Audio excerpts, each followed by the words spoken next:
மறைந்தவர்களை வாழ்க்கையில் நாம் மறந்துவிடக் கூடாது. அவர்களை நினைத்து துஆ செய்ய வேண்டும் என்று அல்லாஹ் தஆலா சூரத்துல் ஹஷ்ரில் சொல்லி காண்பிக்கிறான். வல்லதீன ஜாஉ மின் பஅதிஹிம், பின்னால் வரக்கூடிய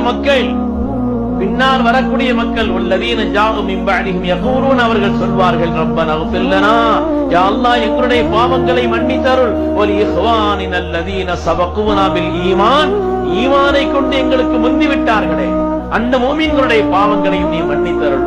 ولا تجعل في قلوبنا غلا للذين آمنوا ربنا إنك رؤوف رحيم. யா அல்லாஹ் எங்களுடைய இதயங்களிலே கெட்ட எண்ணங்களையோ பொறாமையான நிலைகளை ஏற்படுத்தி விடாதே ரப்பே, நீதான் கருணையாளனாக இருக்கிறாய், நீதான் நேசமுள்ளவனாக இருக்கிறாய் என்று அல்லாஹ் சொல்லும்படி துஆ சொல்லும்படி சொல்லி காட்டுகிறான்.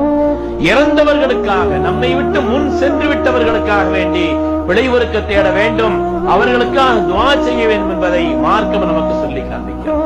கண்மணி முஹம்மது ரசூலுல்லாஹி ஸல்லல்லாஹு அலைஹி வஸல்லம் அவர்கள் ஒரு கபரிலே ஒருவர் அடக்கப்பட்ட உடனே சொன்னார்கள், இஸ்தக்ஃபிரு லி அஹீக்கும், உங்களுடைய சகோதரருக்காக நீங்கள் இஸ்திக்ஃபார் செய்யுங்கள்.